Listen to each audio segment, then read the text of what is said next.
Hi, Aditi. Hi, Amulya. Lovely fish picture you sent. Yeah, that's a tropical fish. Very It's called a nice. Boseman's rainbow, and only the males are that colorful, blue and orange. Of course. Very nice. You should try painting this one. Yeah, I have Actually, plenty of uh, those in my fish tank, so I'd like to try. really? Oh, Yeah. wow. Okay. So interesting. Okay, so what we're going to do is now just the few pictures before Amulya's. We are going to try and sketch those in pencil. And the others, then we are going to try and pick just one image which we will paint. So I just want to show you how to use a fish as a subject are really nice to um, practice sketching with.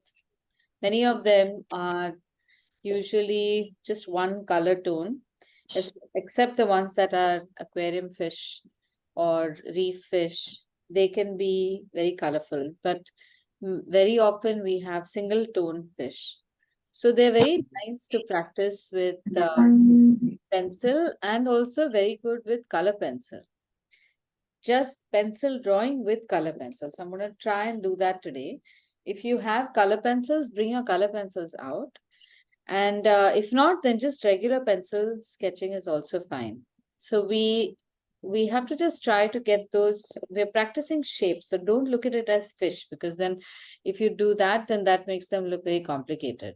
So just look at shapes and using like we normally do, drawing the simplest shape that you can, then expand it to other shapes that you see around it in the same proportion, or using one part of the fish as a unit and then expanding it further. So I want to show you how I would do it. And just observe that in the beginning, and then you can do it after I finish.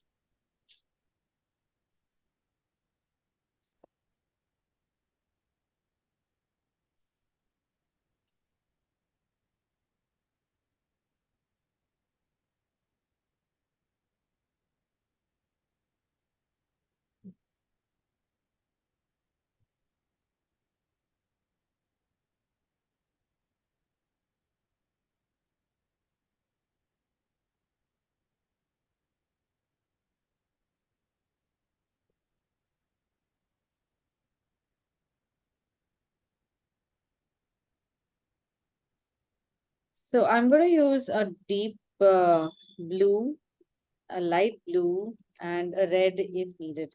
But we can use any other colors also. We can use greens, browns, just for the drawing as well. So the illustration is not meant to be, it's going to be representational, right? So don't look at it as making something that's too realistic, but it needs to just be more fun and engaging to look at. So I'm making the first fish, that's this one.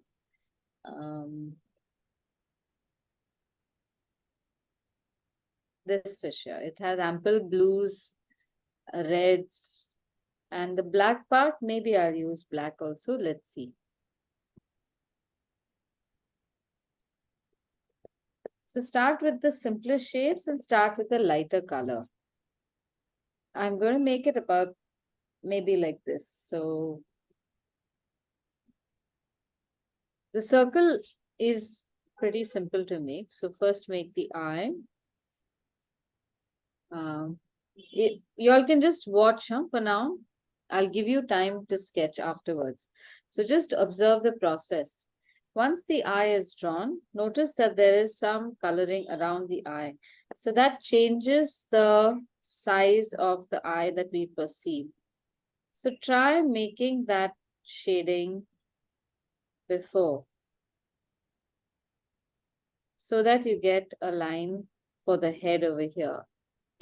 Then you can go back to the blue pencil and draw a little bit at a time. So don't draw the whole shape and then suddenly you realize that your fish has suddenly become like an octopus or something. So just go a little ahead every time. So from here, I get the snout to come maybe somewhere till about halfway down the eye, and immediately the mouth comes down. So you can measure these things better if you work slower with fewer lines. So the difference between a quick sketch or a brief sketch. Quick is when I ask you to do these continuous lines. A brief sketch need not be quick. Hello. Hello? Someone had a question? Okay. Keep your lines nice and bold and smart. And keep them a little loose as well. Because there's so much of texture in this. So the more texture you make with your lines, the better they will look. I'll move to the dark pencil now.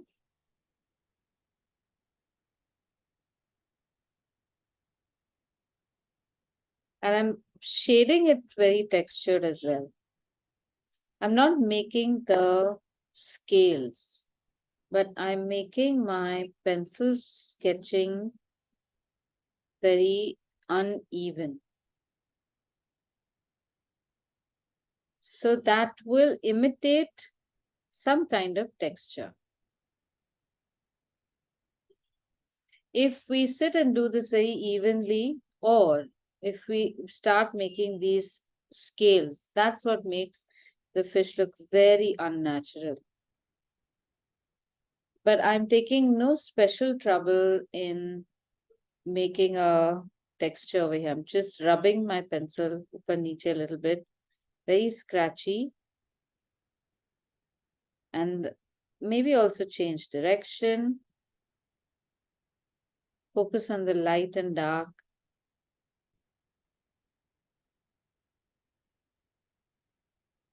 See, this is a very different way of sketching. Then I can come to the other colors. So as you proceed, you will start seeing more stuff and different stuff. The moment you see something, block it down, lock it down by coloring it.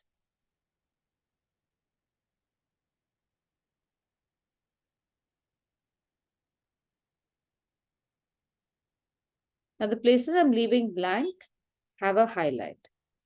So I don't want to color there at all.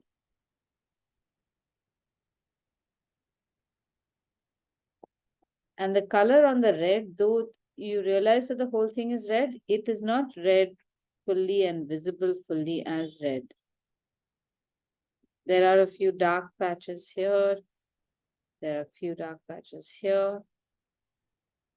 So color pencil allows you, or even pencil sketching will allow you to do these things without the kinds of issues that we have with watercolor.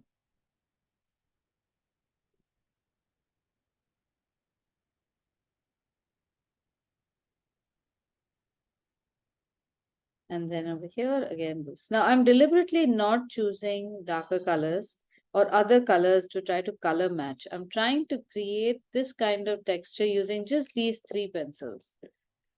So the limitation also makes my picture look distinctly different from the reference image. And that is a good thing because then I'm forced to bring in some kind of originality to the expression. All right, do you want to give it a shot now? Okay.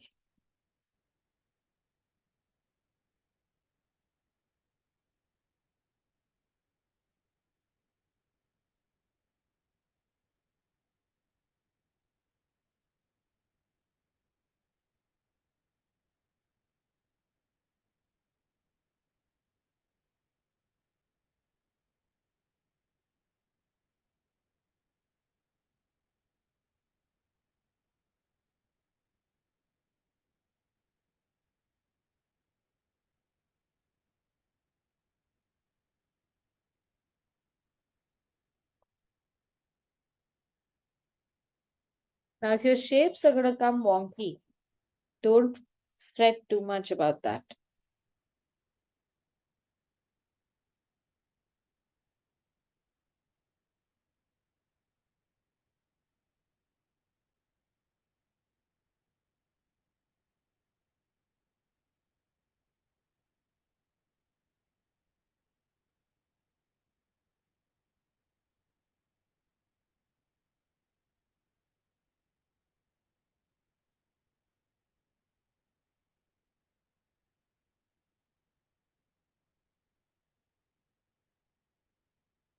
If you feel unsure about something, uh, just don't put too much pressure. So the color could be modified slightly.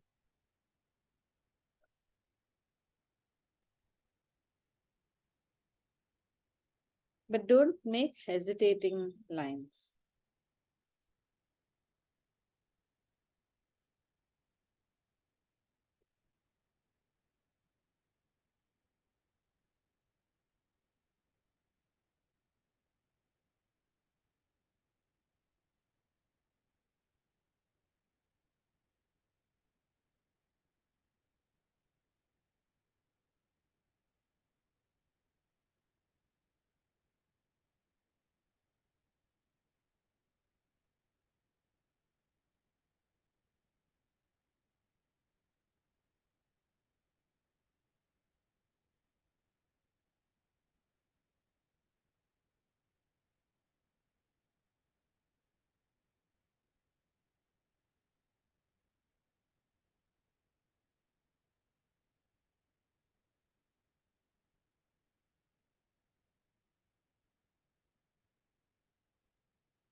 Now, when you come to the center, you might want to artificially create a highlight like that. Because in the photograph, it's very tiny. And in photographs, we don't really need a convincing shape or placement. What is there is there. And it often looks fairly convincing. But in art, sometimes we need to exaggerate a few things. So I have increased the size of that highlight over here.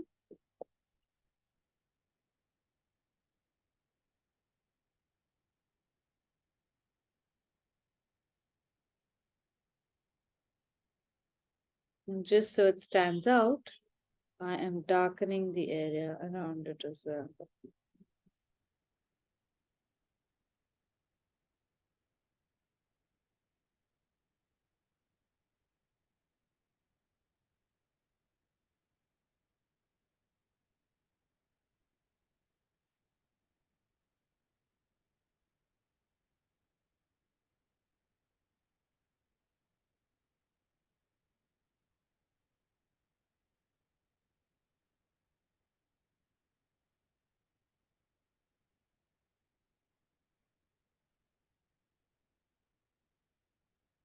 Now, here on the sides, I'm just making some scratchy textures close by enough to make them look like they are scales which have got some light reflecting across it.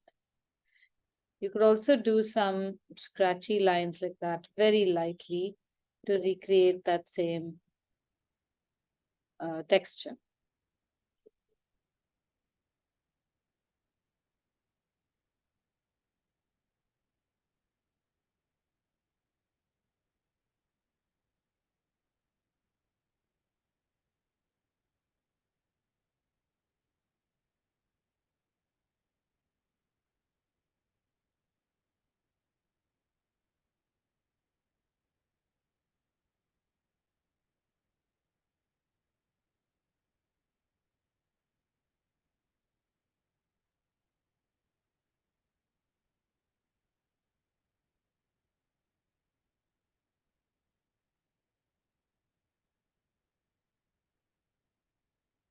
My proportions are so bad. But it's okay. Doesn't look bad.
How's it looking?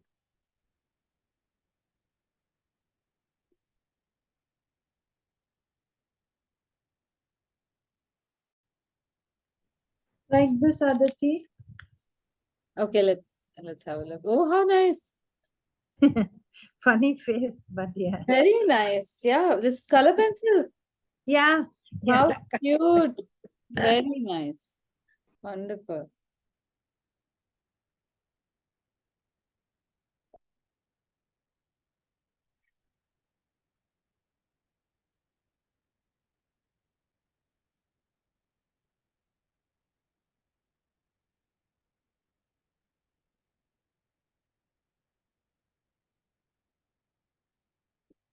If you want to enclose this into a box so that it looks more complete, you can make a box like this. Make 4 sides, but don't touch the corners.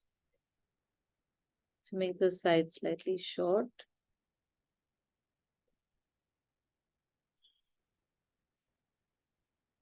Leave the corners exposed, untouched like that. And then you can join them with a curved line.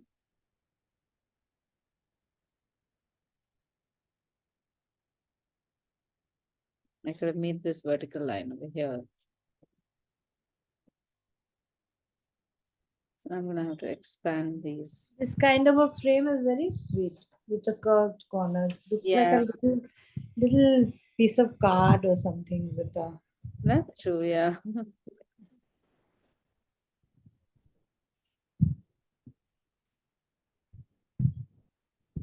Have you ever done a artist trading card challenge? No, I haven't done that. Should be interesting. Yeah.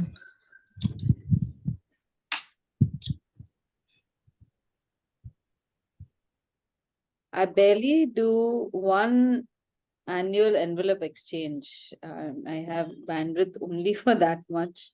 So I try to be consistent with that. And I think the good thing is the reason I've been consistent is because I don't know any other exchanges except for that. Which was the other one that people shared some months ago? Some postcard thing, I think. Must be stamp. Remember? Was it You stamp? had done stamp once. No, we didn't exchange, but I know somebody put it on the envelope and all that. You had taught us stamps 2 years ago, 1 year Yeah. ago. No, But true. There was another one that somebody had said that it's called something, and they also exchange stuff. Probably that post. must be that artist trading card only, ATCs. All over the world, they're crazy about that. You do Yeah, any no, I kind think of there's art on these little things. more other things I think they had. So Oh, I will, and I said, oh, great. And then I had to really literally sit down with myself and say, okay, how many things are you going to not do this rate? we haven't done an exchange of envelopes in our class. We Maybe haven't. we haven't done, na? But you've sent a video about some envelopes, I think. I haven't looked at it. Somebody else making, some other class making envelopes? Yeah, Saturday class, maybe they had an extra class last month. Okay, okay, So we made envelopes. okay. So this one now, you can use watercolor, or you can use ink, or you can use any other medium also to fill this up. What do I have? I've done them with the ones I had just now are my watercolor pencils. You know, the color pencils. Yeah, same here. Acha, okay. Are these DOMS watercolor pencils? No, right? They're regular color pencils. Which ones? They should say that. DOMS? DOMS makes watercolor pencils also, but they should say it on the package. You don't have. This is regular, yeah. Oh, okay.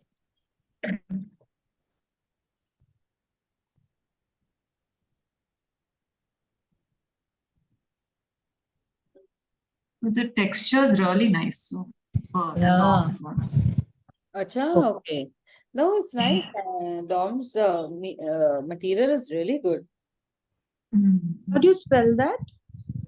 DOMS. Oh, okay. I've never seen those. I have so many of these. My daughter, whenever she goes to a birthday party, they only give these. Yeah, Wow. the price point is, I think, very attractive for kids. And Or they come in very neat packs, like this. They give sets of crayons, color pencils, everything in one. So it's nice. Let's see your pack. This is the regular. Okay. Okay.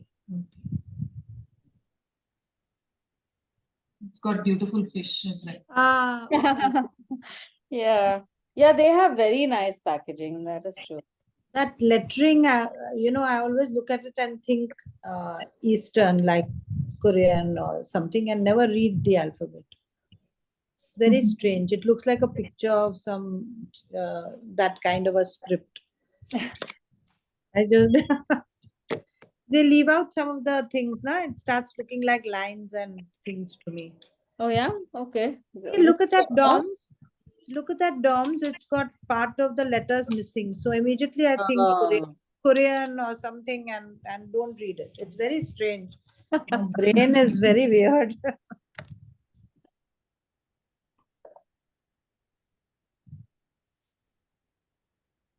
All right, shall we try making Amulya's fish?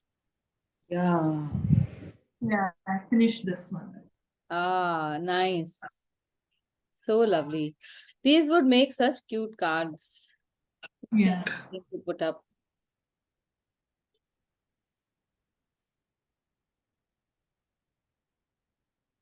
Okay, now let's study Amulya's fish.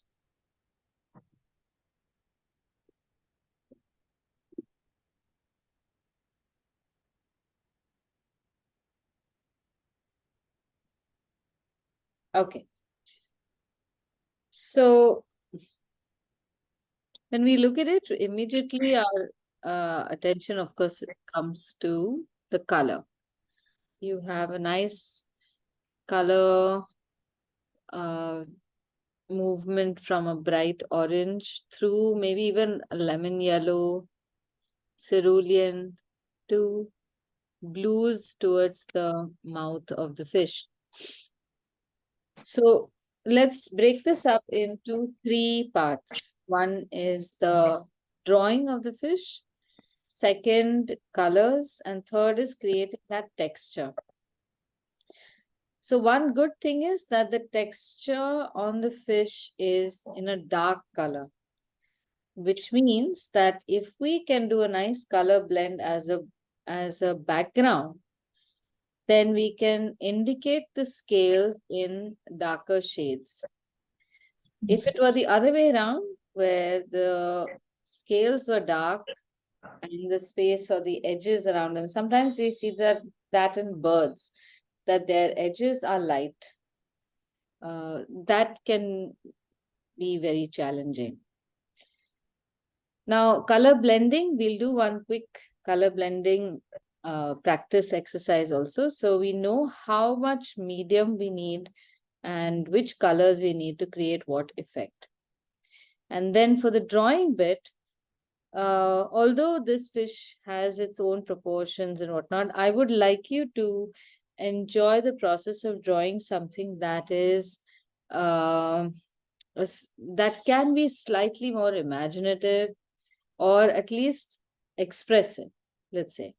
It does not necessarily have to be the exact fish the way we're drawing it, but a few lines here or there, a few exaggerations, a few changes in proportion make the illustration look like they are your interpretation.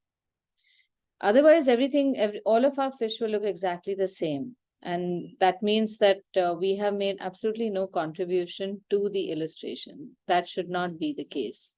But then we might as well whip out our cameras and click pictures. All right. Okay, now to study any creature or anything, I often recommend using your simple shapes And you will find some hidden shapes everywhere. All of us can find different kinds of shapes in this. So let me start with one example and I'll show you another example as well. Now, because this fish is pretty bulky in the center, let's see if a circle can fit into this. Okay, so if we start with a circle somewhere over here, immediately create partitions in this. So you have a vertical partition and a horizontal. So I am drawing these lines within the circle, irrespective of what part of the fish I see, because these are very objective elements to draw. A circle, all of us will draw a circle. At least the intention is that it's going to be uniform from all sides. And there's no doubt about or no clarification required about what constitutes the center of the circle vertically and horizontally.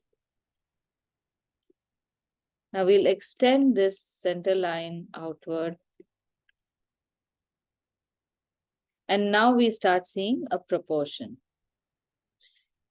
So if I were to divide this further, I could see that maybe this is where the radius extended outward, the distance of the radius from the center to the end of the circle, and the same thing extended forward will bring me to the point beyond the eye. I can do the same exercise here and bring from here to maybe over here. So roughly speaking, our fish is 1, 2, 3, 4, 5 and a little bit. And even this little bit, you could probably say that it's about a third of the radius. All right, so this is how I am measuring everything. Normally, if we were to make a grid and make a picture, we could make a grid on a centimeter by centimeter, inch by inch, and we would land up with something similar. But here it's a little different. It's a little easier, I find, because we create the grid according to the shape or form of the subject itself, not just a generic grid. Now, top and bottom, again, we can see that, let me divide the circle further so that you have a quarter line.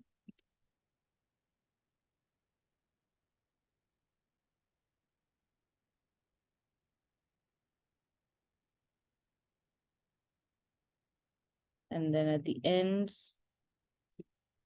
So all this starts giving you positions. Then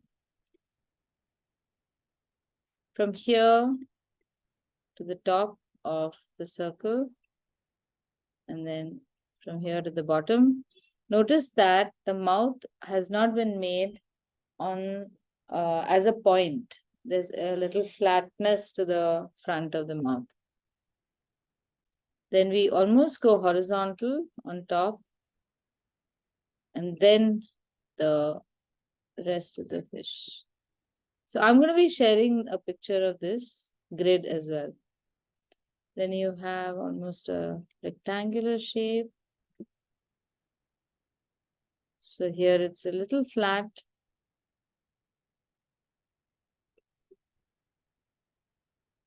Every little direction line, distance line, all of this will count.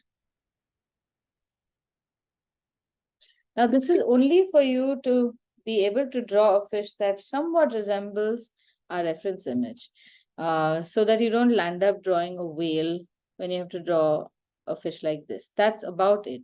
But there will be some things that will change, and let them enjoy that.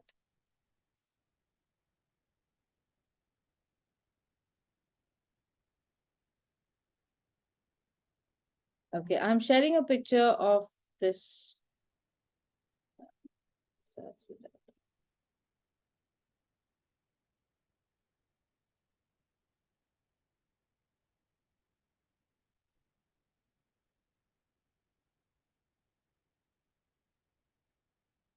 I think a lot of people have taken a break because they didn't want to do sea life, I think, or they didn't realize what sea life would be. I think if it was flowers or food or something at that time, a lot of people will come back. Okay, nonetheless, let's begin. So I'll send you the grid. This will help you to visualize. Don't make the fish too big. I'm going to be making that somewhere over here. But if you feel that you want more room, take a fresh sheet and start in the center. So just in case your fish tends to expand a little more, you don't have to worry about it bumping into the earlier fish. Oh, you've already finished drawing. Very nice. Very cool. Okay, now, do you want to experiment with the painting as well? Janita? Yeah, You wanna go ahead and experiment with the painting, or you wanna wait for us? I'll wait. No problem. Okay. I'll try some more sketching. Yeah, okay. Okay, so here we have this circle. View, we change the view. Yeah. Make the vertical and horizontal half line first and extend that. And now that the picture is in your book, you can measure physically. That's going to be a rather large fish. And just follow the lines of the grid that we have made. Extend this line at half beyond here. So at least you have some starting point.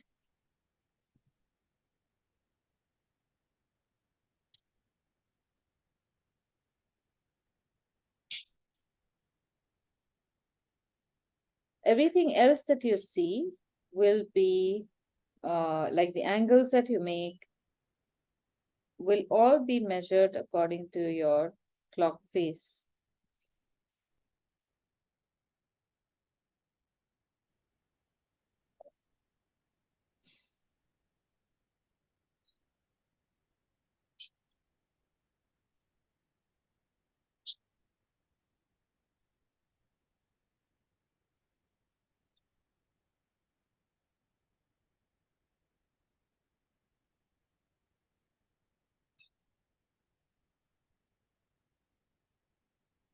Now I'm going to use a pen to ink literally the fish.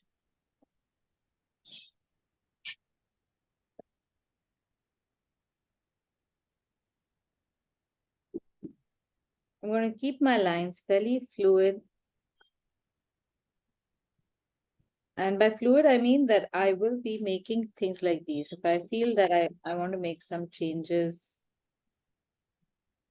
or add a few lines, change the shape a little bit, I will be doing that.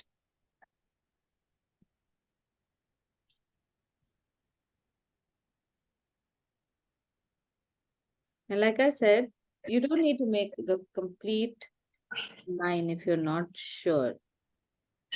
Make it up to some point that you are sure, and then go over it.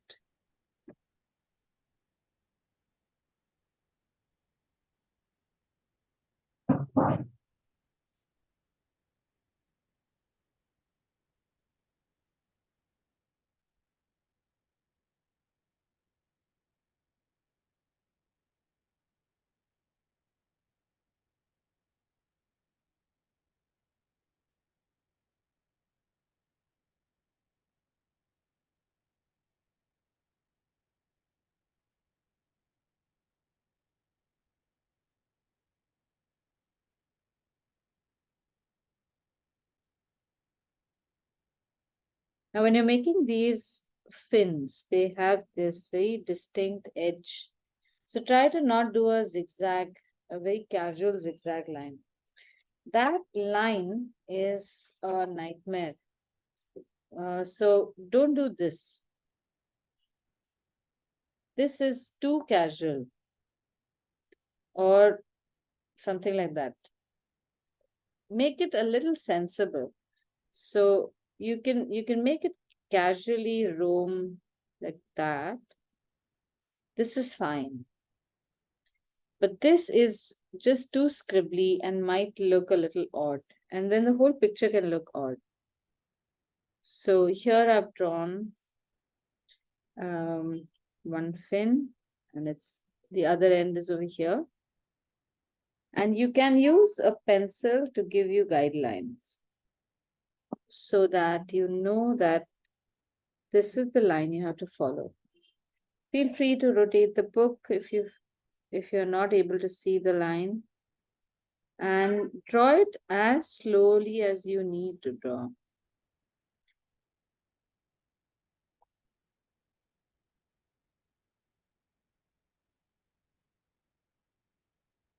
One of my best illustrations ever has been of a fish in the 8th standard. That was the day I remember when I drew the fish. It was like, I don't know how I could have given myself an A+, because like I say, I had no idea how I drew it, and it just came so well. And that was because I have always been drawing, but I didn't know that that was how it worked. I just felt that somehow I got it, but God knows how.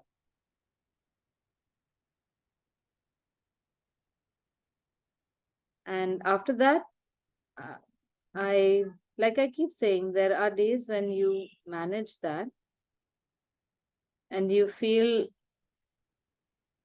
one would think that you would feel confident that now you're able to draw whatever you want. But that's not the case. More often than not, you are so bewildered that you could make it, that you are then paralyzed because you have no idea how to repeat this success. One hit wonder.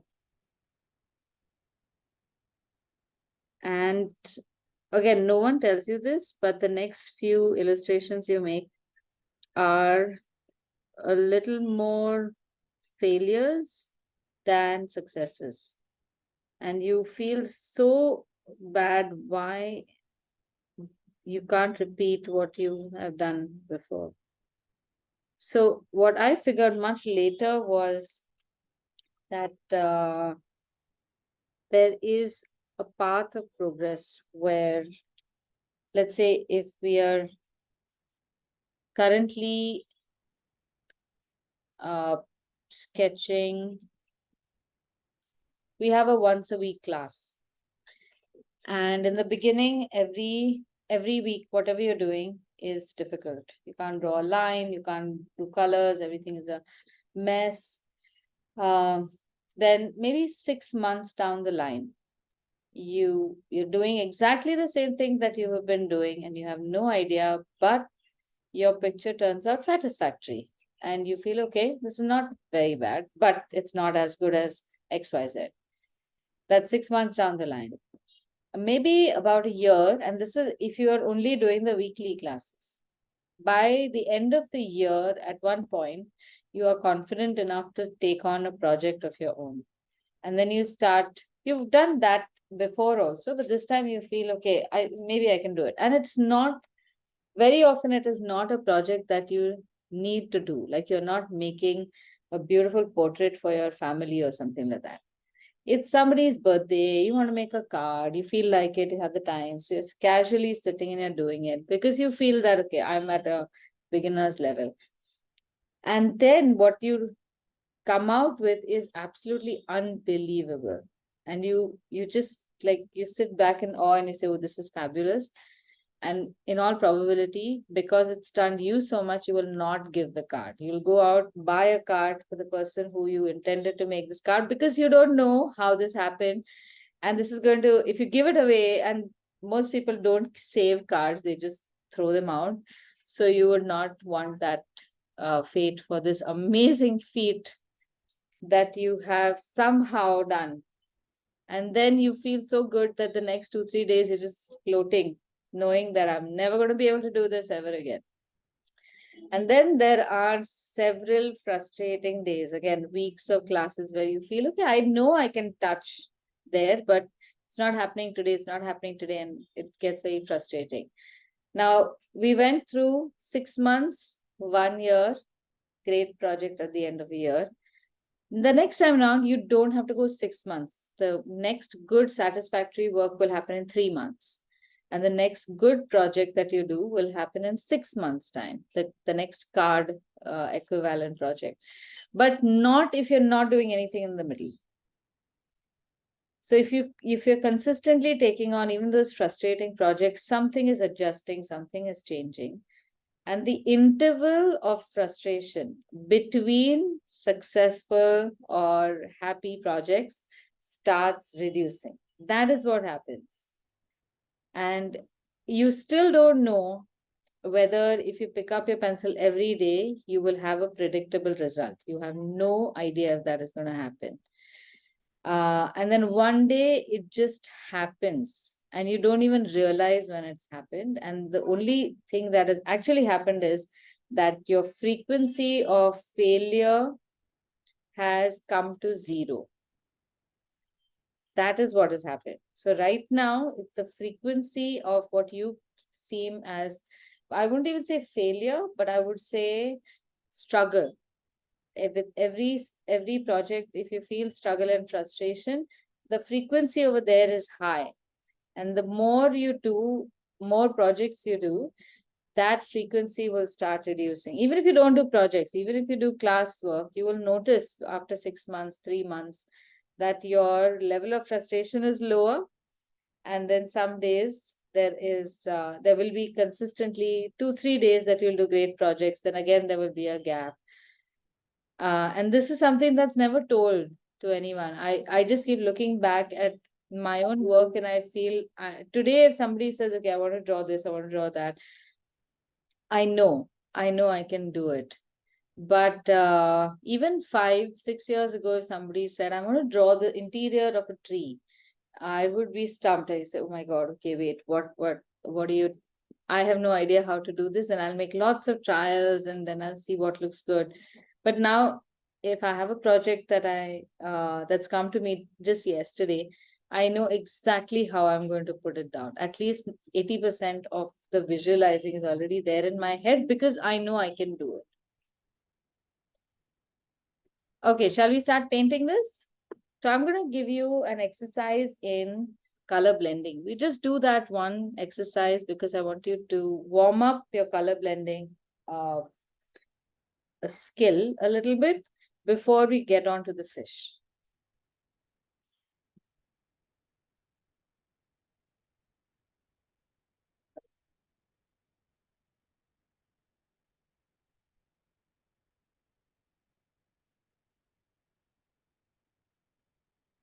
So right above this fish, you can make a small rectangle. Maybe it's 1 inch tall and 3 inches wide. Note down the colors that we will put in this. These will be the colors of the fish. So I'm going to make orange. First, it's going to be orange. Then go to gamboge, cerulean blue, cobalt blue. And I'm leaving room over here, sorry, just in case I want to add one more color later.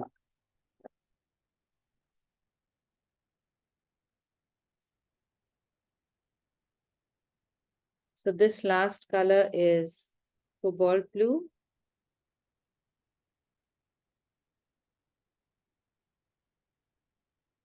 I'm just writing it in reverse order because it's easier to write from left to right. If I turn the book around the other way, then it can be a little difficult to end at the right point.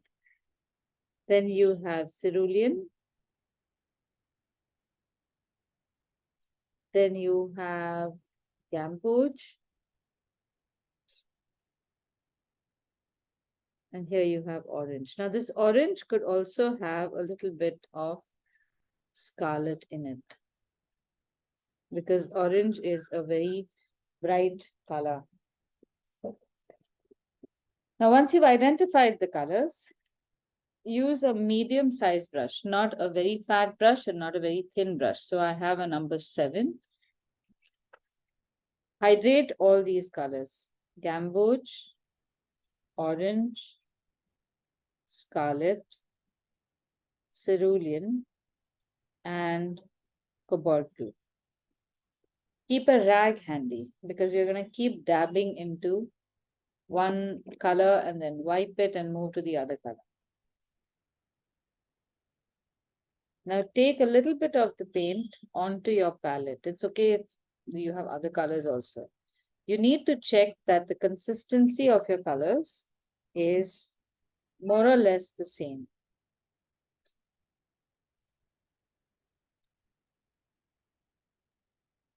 I'm going to add a little scarlet to this orange. Then moving on to cerulean.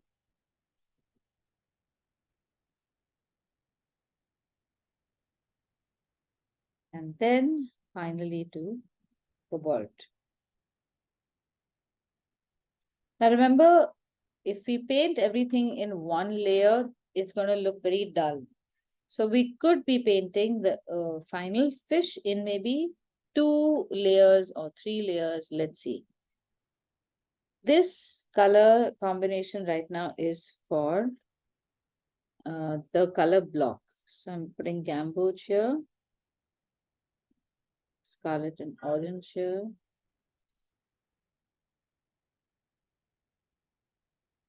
This process again is so that you get to see your colors on the paper that you're going to use and also check for consistency.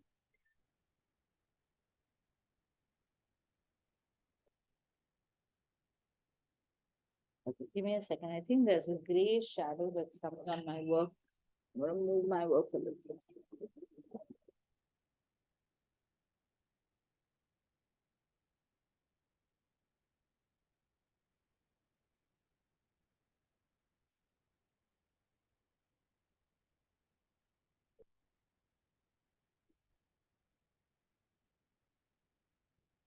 Oops, I don't know if it's become a little better.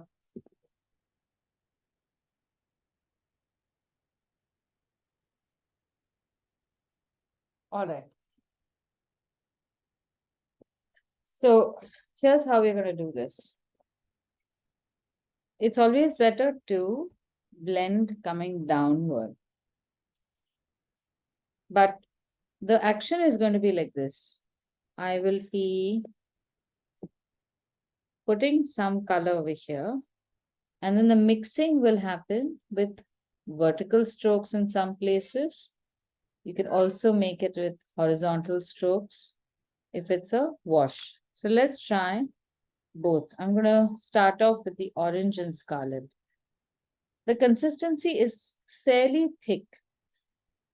And it's thick because I don't want the other color to run into the previous color too much. Always load your brush before it goes completely dry. So I've made about 3-4 strokes.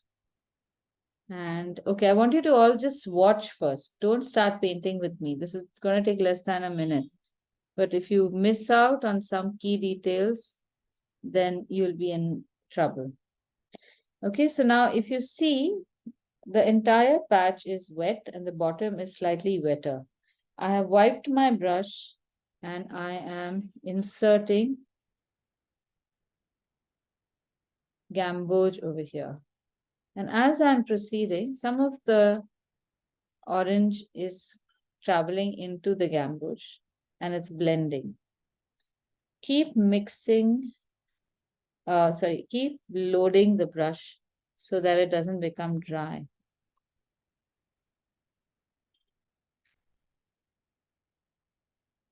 And allow this color to travel into your color by just how you press the brush down.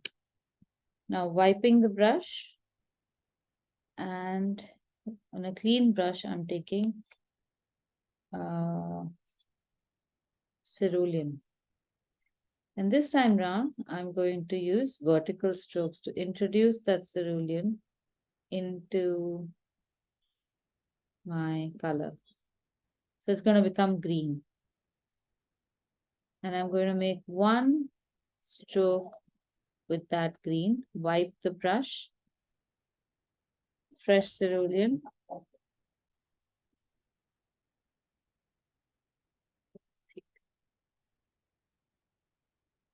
And press the brush down as you go further. The moment you feel that the brush is dragging, add more paint. Keep it wet. Then final color is cobalt blue. And because it's a deeper blue, I'm not washing the brush.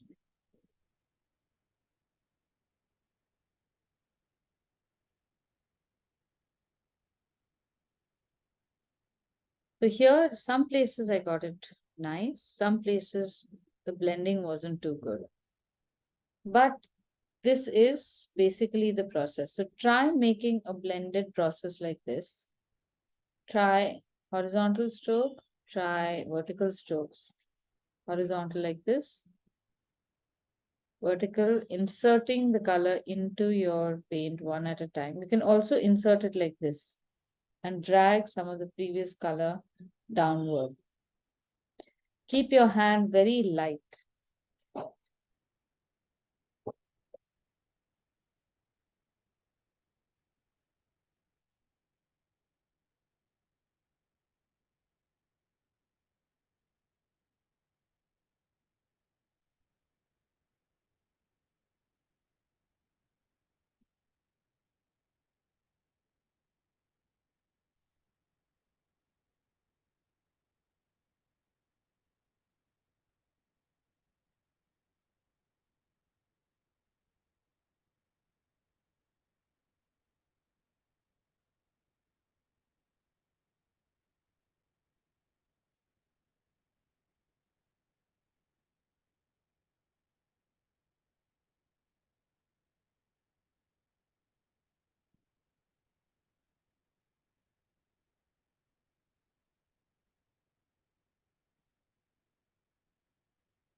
Aditi, just see if my color thing, blending thing is okay. Let me have a look.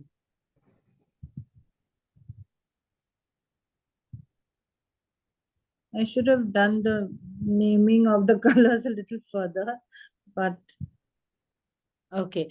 I think the colors are a little too thick. okay. You can Okay. add a little more water. Water. Yeah, so then they will Okay. flow better. Okay, okay. Done.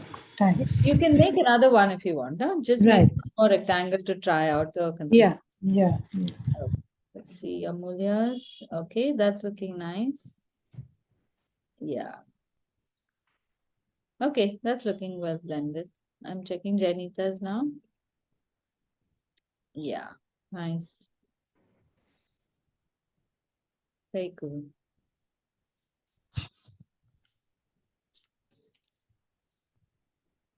Now, when we make it on the fish, it will become even bigger. So you might want to use a bigger brush.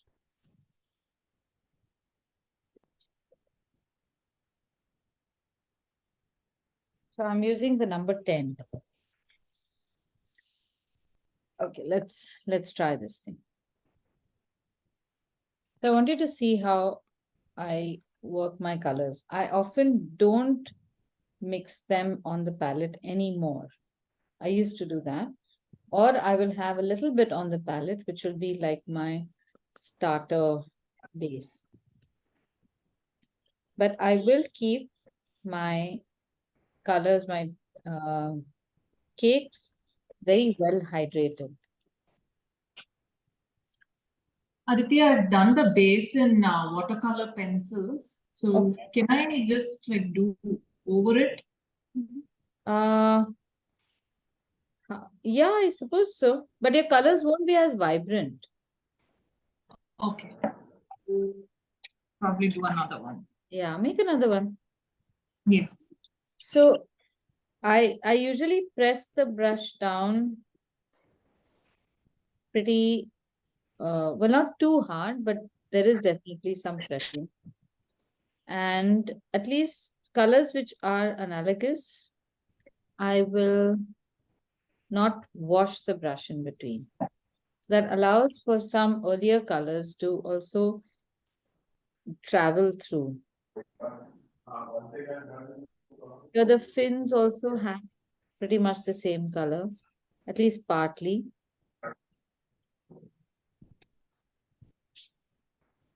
Now, my gamboge has become too yellow, so at this stage, I'm adding a little lemon yellow.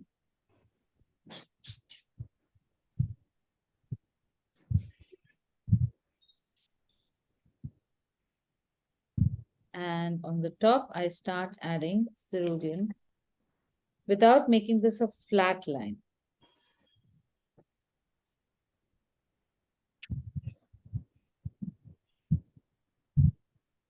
So I'm going to take a little watery cerulean. So I get a light green color.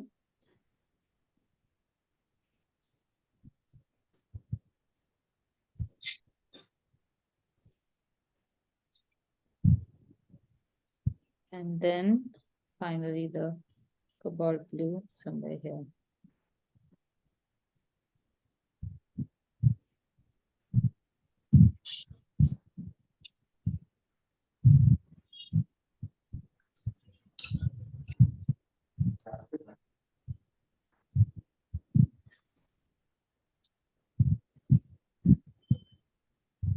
Now here I've actually used a mix of lemon yellow and cerulean for this part because it needed to be very green. Yeah. The damp brush, I am merging these two, and then I'm going to go back and bring some cobalt blue only in this region in the middle. You can see that the top of the head has a highlight. So we don't just go and paint, we will leave some room for that highlight. And that highlight can again be made by using this color, the blue-green shade, and just go over with a pressed brush like this, touching the bottom colors so that they get dragged into this shape. Leave the eye untouched.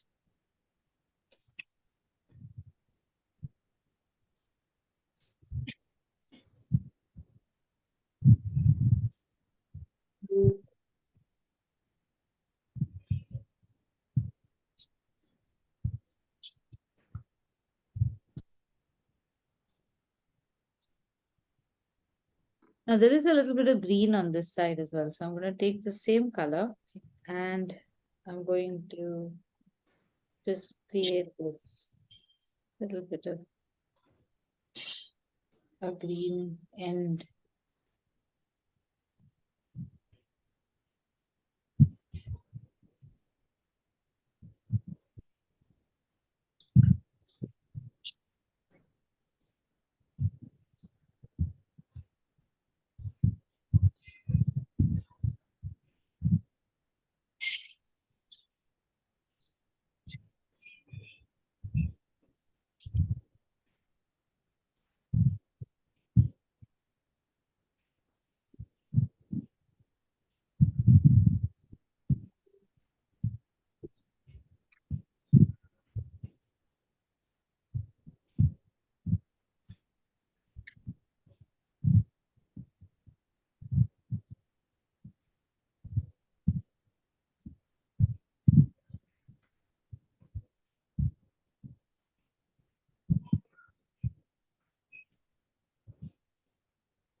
Now this is our first layer. So there's a chance that our colors might be slightly light, or you can also do some additions to the color, add more colors in a few places if you want to. Like I feel maybe I could add a little lemon yellow in this area.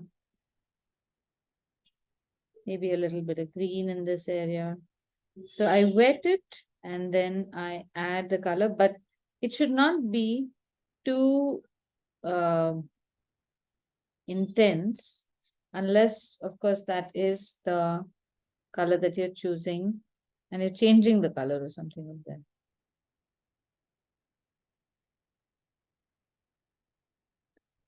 Even the other places, like the base over here, can have a little bit of green. So I'm going to make some brush strokes while the color is still damp. And this is going to start giving me some dimension.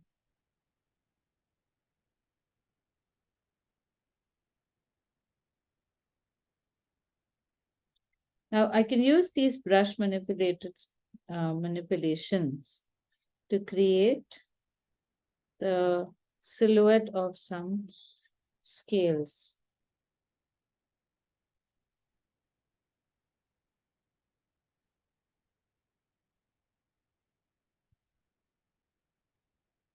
This is drawing. I'm going to paint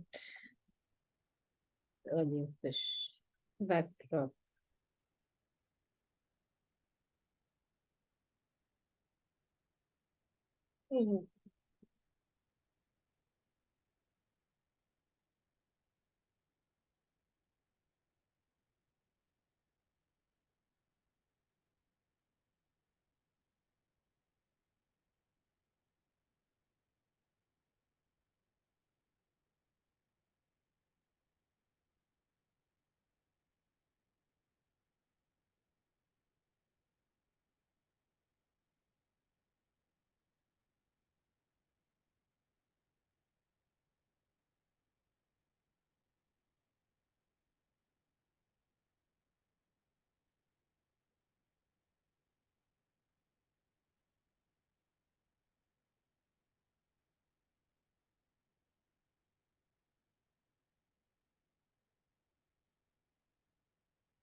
What is the name of this fish, Amulya? What did you say? Postman? Rainbow postman? Oh, sorry. It's called a Boseman rainbow.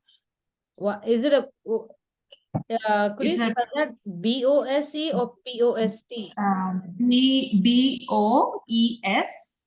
BOESMAN. BOES, Bozeman. Yeah. Yeah. Okay, so Sorry, Bozeman's. BOESE actually. Okay, okay, wait, I'll just Google it better. Yeah.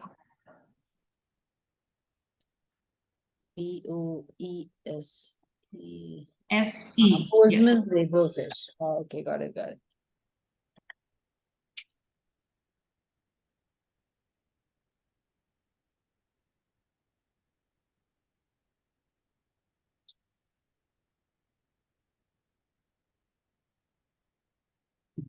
It's still pretty wet, so I can't do anything beyond this. It's so bad that I have to really do another one. Okay, wait, what do you mean bad? It's bad means as usual, my washes have just run all over the place and it's looking like nothing that I wanted it to look like. Okay, never mind. Do you have a rag? Do you have a rag? I have a rag. I tried that too. Then it became all weird and poached. You can let it dry and then Yeah. you can go over it again. Let it dry completely. Okay. It's the most frightening looking fish I've ever seen. Despite the rainbow. Array, that rainbow and it all ran into each other. And then I tried outlining it with a pen and it looked even worse. So I'll just do another one. The washes, my washes, I really just need to do exercises. I'm not getting the consistency right. So either it's too thin and then it makes this cauliflower shape. Then I try and blot it up with my brush and then it becomes really bad. Now I shall try again. Never Yeah. mind, it was bad. Do you check the consistency on your palette before? I did it on my palette, but I'm always getting too thin, Like Acha. if it's thick, then I then spread and I try and add water so that it will kind of blend into each other. That's where the trouble starts. I'll show you how bad it looks. Yeah. See, it's like class 2 or something. Okay. It's not so bad. It's not so bad. It's being nice.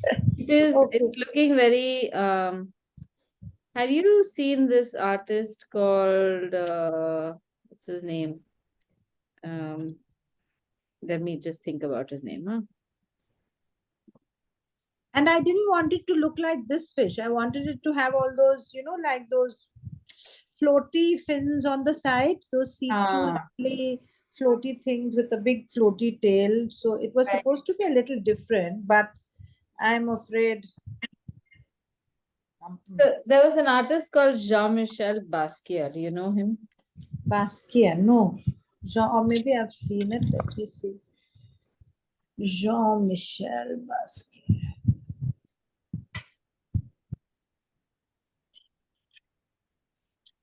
Very expressive, very expressionistic paintings.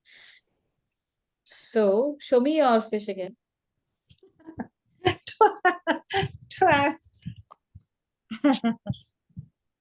Okay. So the pen was not really necessary here in different places. I'll tell you what. Exactly. You need to make the fins more distinct, but use a thinner pen. Okay. Don't use a very thick pen because thick pen would mean something very solid. If you want your fins to look very wispy, then use a wispy line.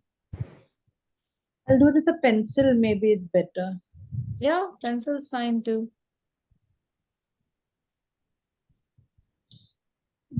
All this pen and all is always an afterthought, when things go wrong and then you want to do weird stuff and then it becomes even worse. Oh yeah. Afterthoughts basically are bad. Very bad. Now, in order to... Gosh, is this the kind of thing he does? I love it though. Isn't it great? Fabulous. Look at him. All kinds of shapes and colors. Wow. It's fantastic. I discovered him very late when I heard I think I just landed up listening to a podcast or something in which he was spoken about as a contemporary of Andy Warhol and Keith, who is this Keith Haring. So these three guys, Andy Warhol, Keith Haring, and Basquiat, I think all three were gay and all three were in that same setup, wild parties and everything. I think only Andy Warhol survived to a ripish old age. Basquiat died very young. Keith Haring also died very young. Very, very bad lifestyle choices. They must have thoroughly enjoyed themselves before they went. I think so. Burn very bright and very briefly, Just, and then just yes, finish it off. and just lived it up. Yeah, I don't know if there's any value in that, honestly speaking. I'm No, enjoying, not I'm me. enjoying a nice. I'm not that kind. Yeah, neither am I. So anyway, if you see his lines now, they are so expressive. And I never thought I would be the types who would enjoy the art of Basquiat so much. And I don't think, so even trying to practice lines like him can be very, very revealing, very Freeing also, liberating. somehow. Yeah. Yeah, let me show you.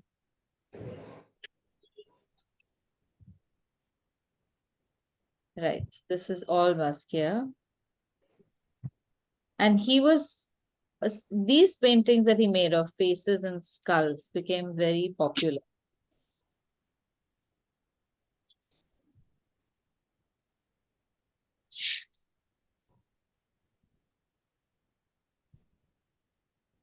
So if you take a picture like this, Elaine, Yeah.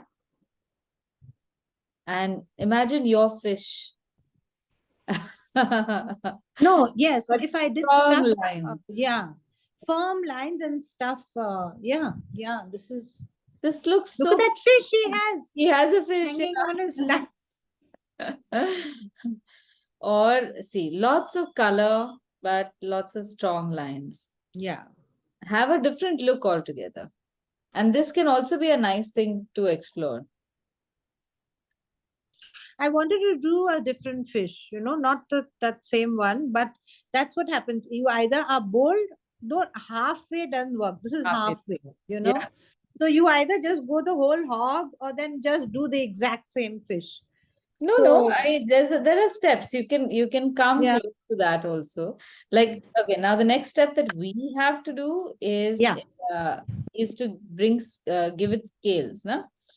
So the typical mistake that we make is we want to start from the front or from one edge to the other. But you can also do this. If you look at the color that the fins, the scales have, it's a mix of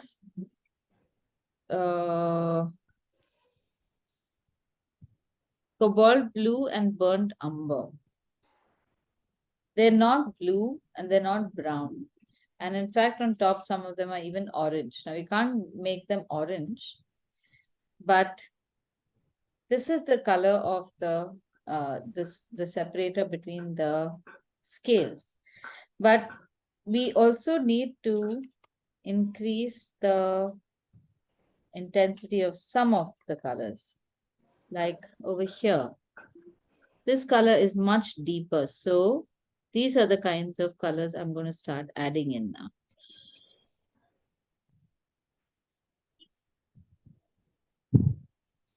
And this will increase the intensity. And now while I'm doing this, I will add some lines to indicate the scales.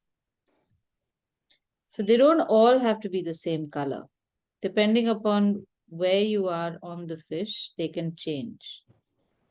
To this, I can easily add a little bit of burnt umber as I proceed.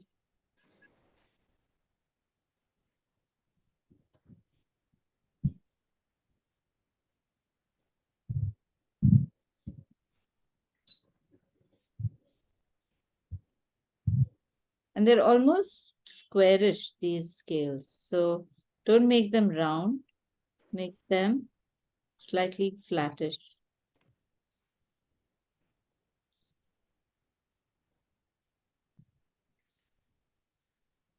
You can continue the design further by visualizing how the next few scales would go. And bring this out to this side.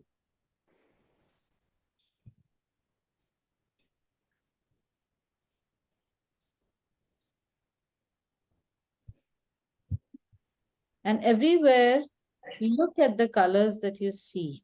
Not all the colors are the same. Okay, I've got a little cloud on the top. So how can I? Oh, let's see.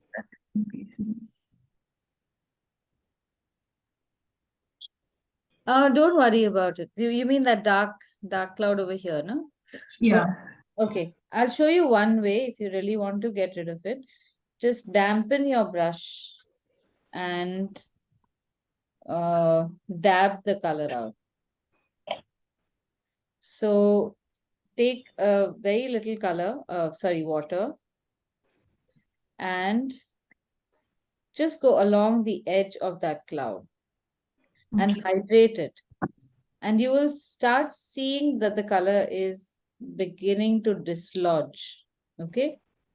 Once it does that, give it about a minute. Then you can start dabbing very slowly and you should be able to pick that up. But it might leave a blank spot over there. Mm. After that Mm. cloud has been picked up. So then what you can do is go over the colors that you've used over here once. Use a fairly runny color and go over the entire area. Mm. And now again, this can leave a cloud if it's too runny. So while it's wet along the edge, just run this across. Or now that we are making these scales, just train all the excess color to come into a texture like that. So you will have a very subtle texture like I made over here. You can either make it like this or you can make them into the color of the scales. It won't be visible, but instead of picking up the second layer of paint that you put, like over here, this is going to become a cloud right on top. So instead of picking it up and then going through this whole process again, I'm going to take a little bit of that cobalt and going to use this moisture and train it away. So it's like a color fill that goes and becomes a texture. It'll just very subtly come into your texture.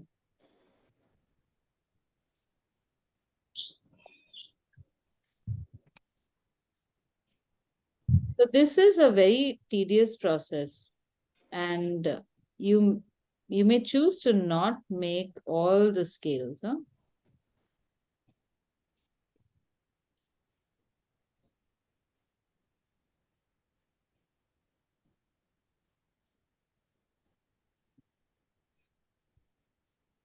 So make them in the more prominent areas.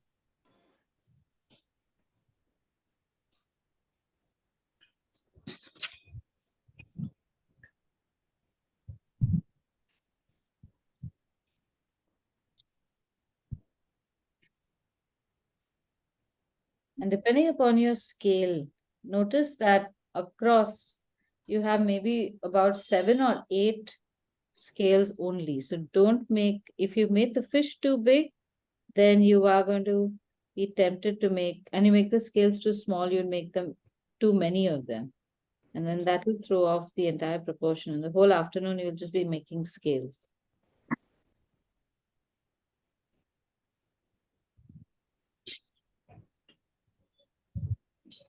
End the texture in some places like that, in some kind of shape. So never end as a vertical or a horizontal line. Just pull a few scales forward, something like that, and some at the base.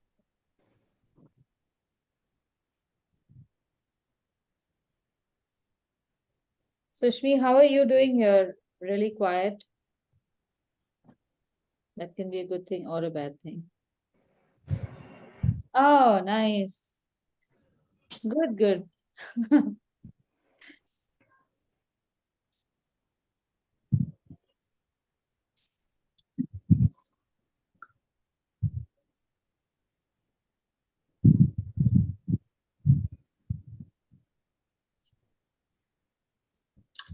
Now these subtle shades that we make over here, use a shade that is that same cobalt, no, burnt umber. So I want you to see this. Whenever you are making some subtle texture, you can make it with a color that is this faint. There's very little pigment, but not too much water either. It's just hydrated color, but not too thick. Now, the same consistency I can make with a thick color as well. I want you to see the difference. This is the thick color. It's even waterier. And I'm putting part of this color on the side to create shapes like these, which are just light shadows into the darker shapes. So like over here.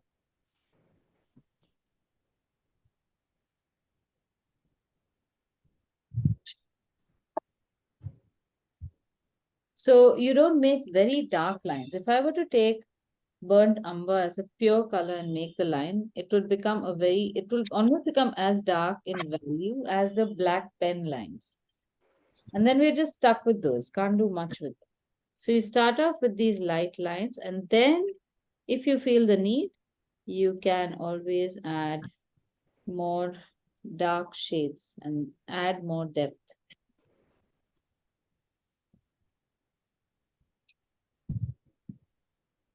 And the final part is the eye. And always for the eye, take a little more care.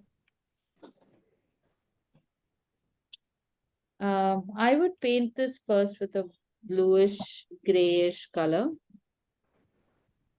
Because the eye is also, I mean, all our colors are translucent. Even the black is going to look a little dull in the beginning.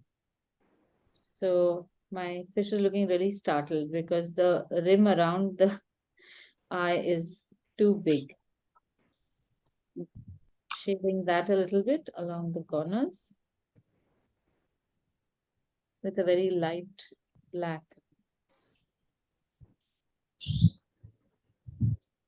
And maybe I can use this same color to make some texture over here also. So the kind of texture that we made with pencil, that's a very interesting, valuable type of texture that you can make in some areas where you need a little bit of shadow, but not too much.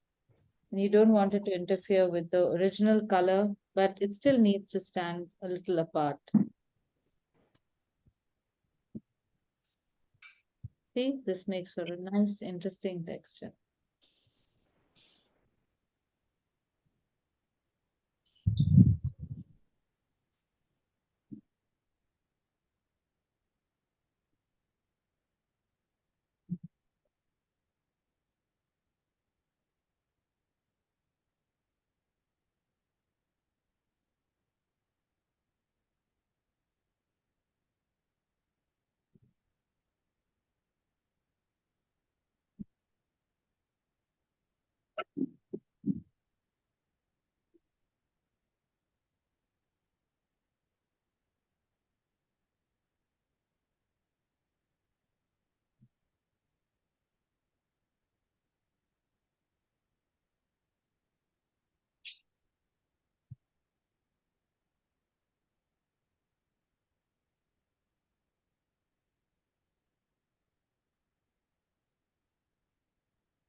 Okay, here's a tip in layout.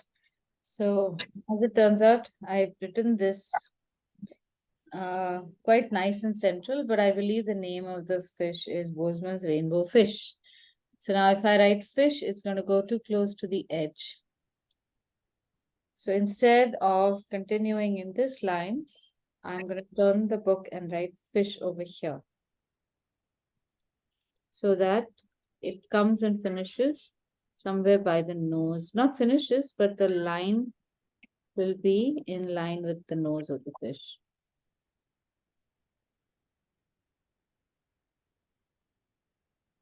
And gives a very nice definition to the edge, very subtly.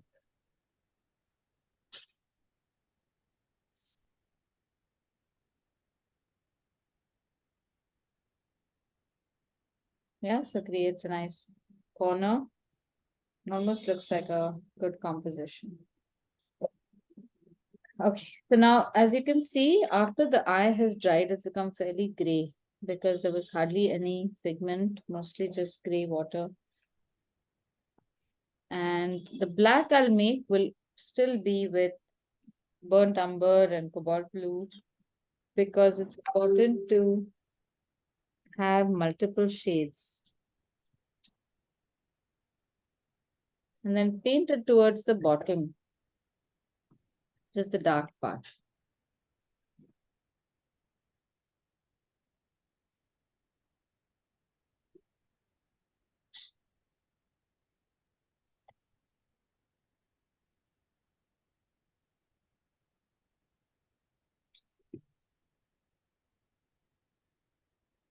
So now these scales might take a little longer,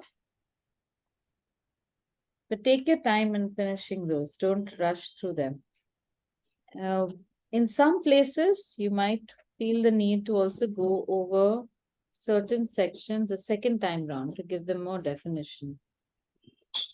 And that's always worthwhile. But just in a few places, not all of them, because otherwise then you would just get rid of the contrast you would have achieved.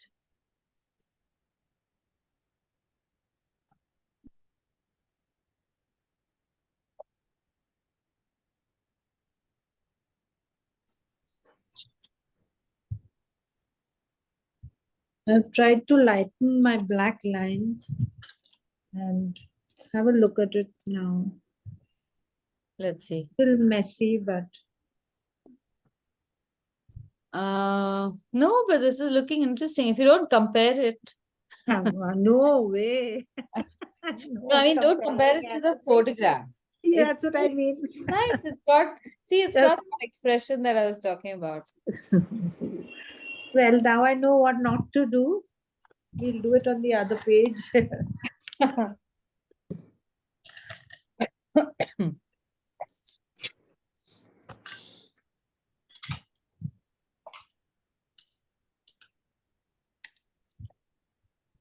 And I remember having one class where we did washes, blending, and that was it.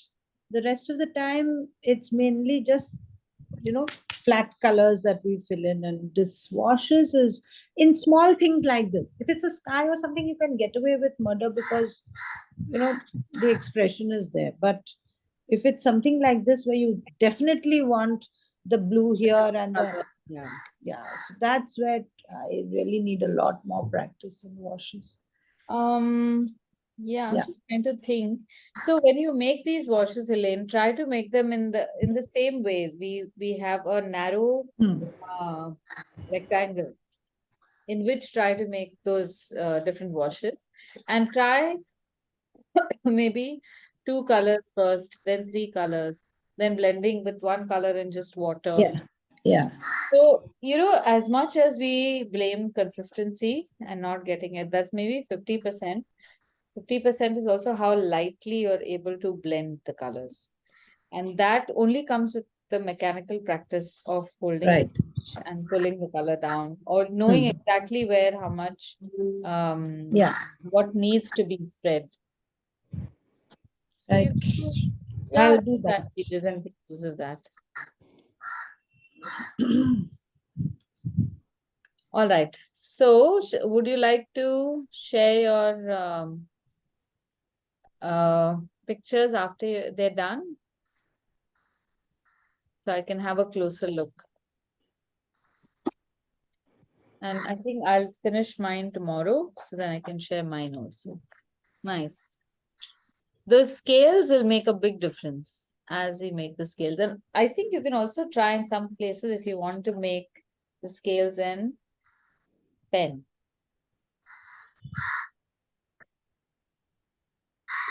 Let's see Janita's. Ah, nice. Oh God, did you make an outline or on the Bozeman's fish also? Is there a box around Bozeman's fish? I was trying to fit it because I've written a lot. So I just wanted to give it some. No, never do that. Because now it's looking more crowded. It's ironic, but sometimes it's better to make a border when you have lots of space. When you don't have space, because border is I made it in the end exactly. just to I can fit tell. it. No, there's no need to separate the fish. It's not as if they're fighting on your page or anything. But now that line is drawing too much attention to the fact that there is no breathing room around the fish and the letters. But so in the future, if you feel you want to make something like that, you don't have to make the border on all four sides. You can just make it on the left. You could have made it on the left of the fish and the top to just include it or exclude it from the page.